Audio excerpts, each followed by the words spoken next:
सबसे महत्वपूर्ण राजनीतिक खबर जो भारतीय राजनीति को 360 डिग्री बदलने की क्षमता रखती है। इस खबर में इतनी आग है कि आज संसद में ज्वलनशील हंगामा खड़ा हो गया। इतना तीखापन था कि पक्ष और विपक्ष के बीच हाथापाई जैसी स्थिति बन गई। यहां तक कि गृह मंत्री अमित शाह पर कागज के पन्ने तक फेंके गए।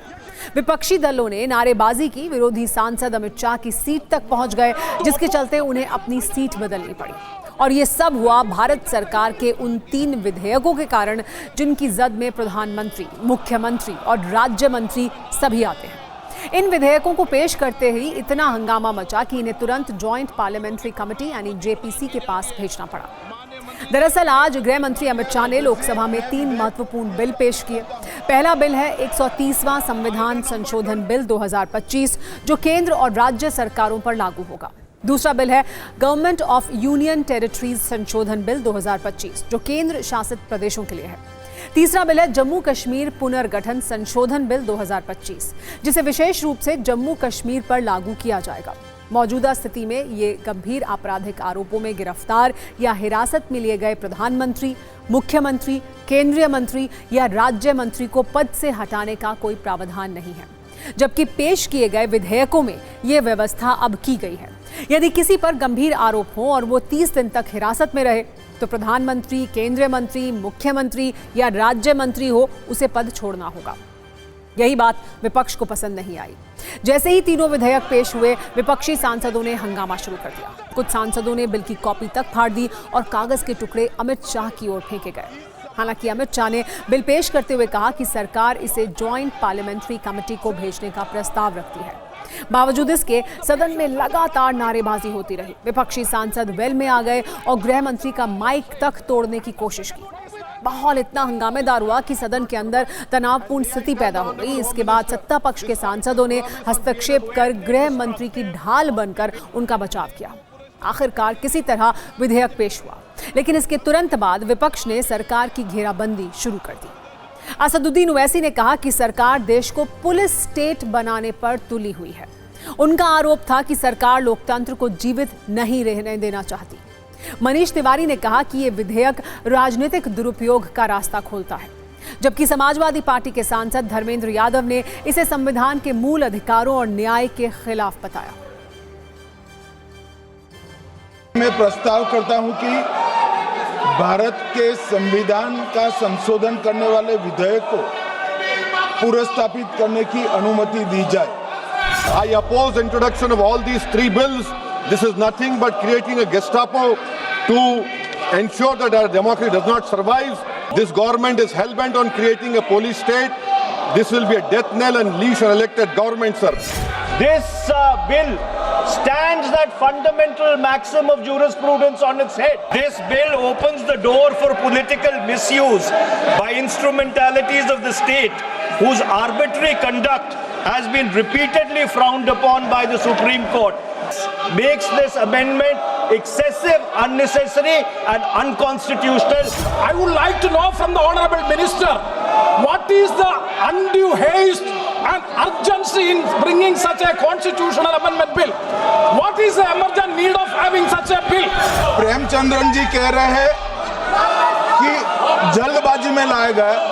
इसका सवाल इसलिए नहीं उठता कि मैं इस बिल को संयुक्त समिति को सौंपने की दरखास्त करने वाला हूं। मैं इस मौके पर कहता हूं, ये बिल संविधान विरोधी, मूल अधिकार विरोधी, न्याय विरोधी। सदस्य और उपसभापति द्वारा।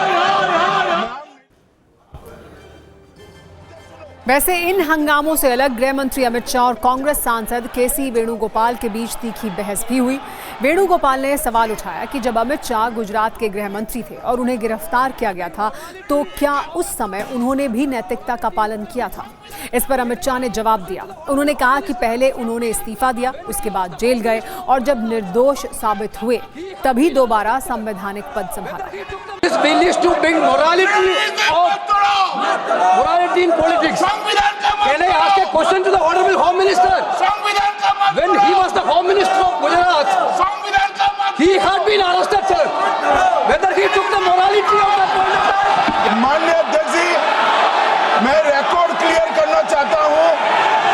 मुझ पर झूठे आरोप लगाए तब अरेस्ट होने के पहले मैंने नैतिकता के मूल्यों का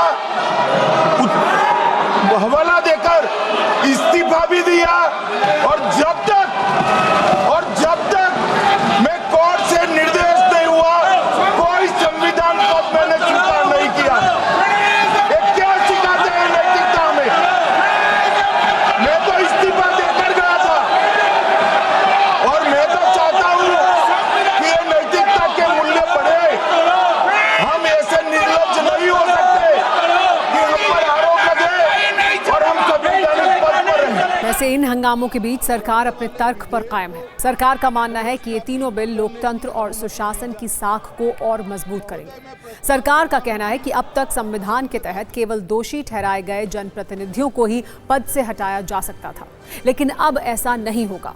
जबकि विपक्ष का तर्क यह है कि इससे आरोपी और दोषी में फर्क मिट जाएगा और केवल आरोप लगने पर ही कुर्सी छिन जाएगी। इन्हीं संदर्भ में इस विधेयक को दो बड़े मामलों से जोड़कर देखा जा रहा है। पिछले वर्ष दिल्ली के तत्कालीन मुख्यमंत्री अरविंद केजरीवाल की गिरफ्तारी ने खूब सुर्खियां बटोरी थी। गिरफ्तारी के बावजूद केजरीवाल ने लंबे समय तक सीएम पद से इस्तीफा नहीं दिया था। दिल्ली के कथित शराब घोटाले में उन्हें जमानत मिलने से पहले लगभग 6 महीने तक जेल में रहना पड़ा और इस दौरान उन्होंने वहीं से सरकार चलाई। उस समय यह सवाल उठा था कि क्या कोई नेता जेल में रहते हुए सरकार चला सकता है। आम आदमी पार्टी का तर्क था कि संविधान में इस पर रोक का कोई स्पष्ट प्रावधान नहीं है। हाँ, राजनीतिक शुचिता और सार्वजनिक जीवन की नैतिकता जरूर चर्चा में आई थी। अंततः अरविंद केजरीवाल ने जेल से बाहर आने के बाद ही इस्तीफा दिया और आरोप लगाया कि केंद्र सरकार विपक्षी राज्यों की सरकारें गिराने की साजिश कर रही है। कहा जा सकता है कि यही मामला सरकार के लिए ट्रिगर पॉइंट साबित हुआ। जिस विधेयक को आज गृह मंत्री ने पेश किया है, अगर वो पहले से कानून बन चुका होता तो गिरफ्तारी के 30 दिनों के भीतर ही अरविंद केजरीवाल को इस्तीफा देना पड़ता। केजरीवाल के अलावा दिल्ली के पूर्व मंत्री सत्येंद्र जैन और तमिलनाडु के मंत्री सेंथिल बालाजी के मामले में भी इसी श्रेणी में गिने जाते हैं। हालांकि विपक्ष के भीतर कुछ ऐसी आवाजें भी हैं जो ये मानती हैं कि यदि कोई व्यक्ति 30 दिनों तक हिरासत में रहता है तो उसके पास पद पर बने रहने का नैतिक अधिकार नहीं बचता। इसीलिए ये कानून सही दिशा में उठाया गया अहम कदम है।